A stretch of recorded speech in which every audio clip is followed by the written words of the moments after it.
অবশেষে সেনাবাহিনীর হাতে গ্রেপ্তার হলেন সাবেক স্বরাষ্ট্রমন্ত্রী আসাদুজ্জামান খান কামাল।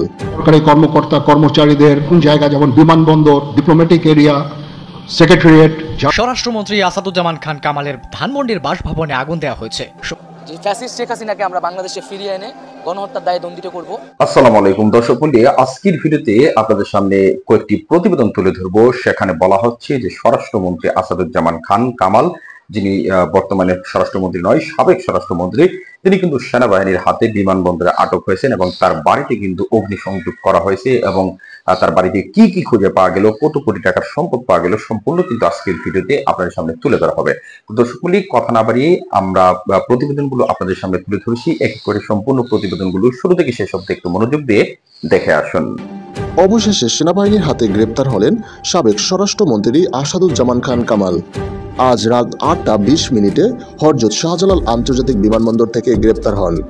শাহজালাল আন্তর্জাতিক বিমানবন্দরের কর্তৃপক্ষ জানান, তিনি দুবাইয়ের উদ্দেশ্যে ঢাকা ত্যাগ করতে চেয়েছেন। নিরাপত্তা কর্মীরা তাকে সন্দেহ মনে করলে তাকে নিরাপত্তা কক্ষে নিয়ে যাওয়া হয়। সেখানে মাস্ক খুলতেই তার আসল পরিচয় বেরিয়ে আসে। পরে বিমানবন্দর কর্তৃপক্ষ তাকে সেনাবাহিনীর হাতে হস্তান্তর করে। পরে সেনাবাহিনীর গাড়িতে করে সেনাবাহিনীর কার্যালয়ে নিয়ে যাওয়া হয়। এদিকে বৈষম্য বিরোধী ছাত্র আন্দোলনের মুখে গত 5ই আগস্ট পদত্যাগ করে ভারতে পালিয়ে যান সাবেক প্রধানমন্ত্রী শেখ হাসিনা। সাবেক প্রধানমন্ত্রী দেশ ছাড়তেই বিভিন্ন নেতাকর্মীরা বিমানবন্দর এবং স্থলবন্দরে নিরাপত্তা কর্মীদের হাতে আটক হন। এর আগে সাবেক তথ্য প্রতিমন্ত্রী জুনায়েদ আহমেদ পলক, পররাষ্ট্রমন্ত্রী হাসান মাহমুদ সহ আওয়ামী লীগের বিভিন্ন নেতাকর্মী আটক হন।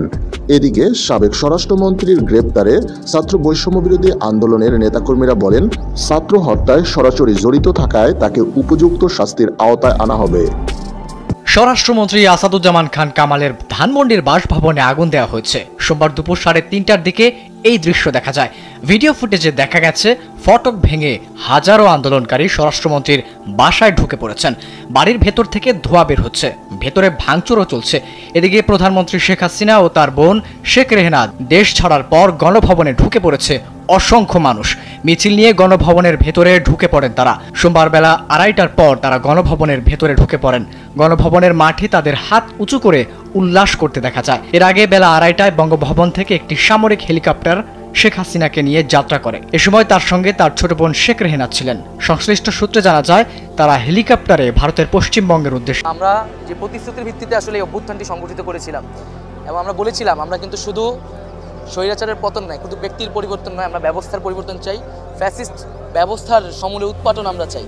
তো সেটি আমাদের মূল উদ্দেশ্য। সেজন্য রাষ্ট্র কাঠামোর আমূল পরিবর্তন করা এবং গত রেজিমে, ফ্যাসিস্ট রেজিমে যে গণহত্যা, লুটপাট, দুর্নীতি রয়েছে, তার সাথে যারা জড়িত তাদেরকে সাজা দেওয়ার ব্যবস্থা করা এবং অবশ্যই যে ফ্যাসিস্ট শেখ হাসিনাকে আমরা বাংলাদেশে ফিরিয়ে এনে গণহত্যার দায়ে দণ্ডিত করব এবং একটি সুষ্ঠু নিরপেক্ষ নির্বাচনের মাধ্যমে বাংলাদেশের গণতন্ত্রকে প্রতিষ্ঠা করা আমাদের এই অন্তর্বর্তী সরকারের প্রধান লক্ষ্যসমূহ হবে। অবশ্যই ছাত্র জনতার প্রস্তাবিত সরকারই কিন্তু অন্তর্বর্তীকালীন সরকার গঠিত হয়েছে এবং আমরা বাংলাদেশের অভিজ্ঞ দক্ষ ব্যক্তিসমূহকে, নাগরিক সমাজের প্রতিনিধি সমূহকে কিন্তু এই প্যানেলে যুক্ত করেছি এবং এখানে নানান মতের মানুষ রয়েছে এবং পুরো বাংলাদেশকে প্রতিনিধিত্ব করার মতো কিন্তু একটি অন্তর্বর্তীকালীন সরকার আমরা মনে করি গঠিত হয়েছে। অভিজ্ঞতার সাথে তারুণ্যের সংমিশ্রণ ঘটেছে এবং বৈষম্যবিরোধী ছাত্র আন্দোলন তথা এই অভ্যুত্থানকারী ছাত্ররা কিন্তু একই সাথে যেমন সরকারে প্রতিনিধিত্ব করবে, একই সাথে রাজপথে তাদের উপস্থিতি থাকবে। উভয়ে মিলে আমরা এই বাংলাদেশকে একটি সুন্দর ভবিষ্যতের দিকে। প্রথম কথা হচ্ছে যে আমি দায়িত্ব নিয়েছিলাম অবশ্যই, এবং আমি রাজনৈতিক নেতৃবৃন্দর কাছ থেকে কথাও আমি ওনাদের কাছ থেকে ওনাদেরকে আমি বলেছিলাম যে আপনারা আমাকে সাহায্য করেন, যে মুহূর্তে এই ট্রানজিশনটা হবে এ ধরনের সমস্যার সৃষ্টি হতে পারে। ওনারাও আমাকে বলেছিলেন যে ওনাদের যতদূর সম্ভব সাহায্য করবেন। তারপরেও কিছু কিছু ঘটনা ঘটেছে। এটা ঘটার পিছনে তো কিছু কারণও আছে এবং আমরা ইনিশিয়ালি হয়তো কিছু এরকম ঘটনা ঘটেছে, বাট তারপরে এখন পরিস্থিতি কিন্তু অনেক শান্ত হয়ে আসছে। আমরা আমাদের যত স্ট্রেংথ আছে, পুলিশ কিন্তু নন এক্সিস্টিং, পুলিশ কোনো ডিউটিতে নাই। পুলিশের একটা বড় ফোর্স, এটার যে ভয়েড যেটা সৃষ্টি হয়েছে, এই ভয়েডটা সেনাবাহিনীর স্ট্রেংথ দিয়ে এটা পুরো করা সম্ভব না। আর তারপরেও আমরা যথাসাধ্য চেষ্টা করে যাচ্ছি এবং হাজার হাজার লোককে আমরা কিন্তু এই সমস্ত সমস্যা থেকে আমরা উদ্ধার করেছি।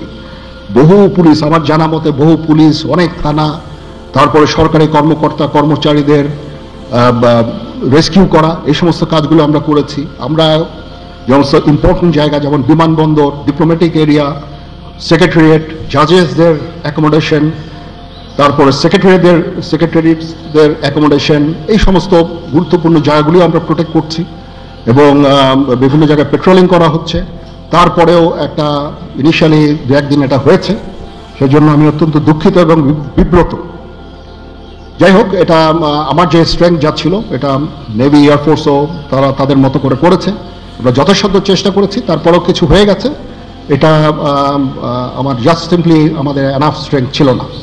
বাট আমি নিশ্চিত যখন পুলিশ পুনর্গঠন হয়ে যাবে, তারা যখন আবার কাজে নেমে যাবে, তখন এই ভয়েডটা খুব সহজেই আমরা পূরণ করব। কতিপয় সেনা অফিসার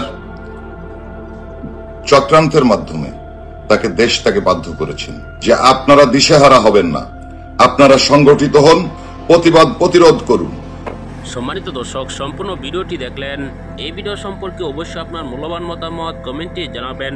দর্শক, আপনারা সকলে জানেন সাবেক পররাষ্ট্রমন্ত্রী এমনকি স্বরাষ্ট্রমন্ত্রী তারা ইতিমধ্যে বাংলাদেশে রয়েছেন।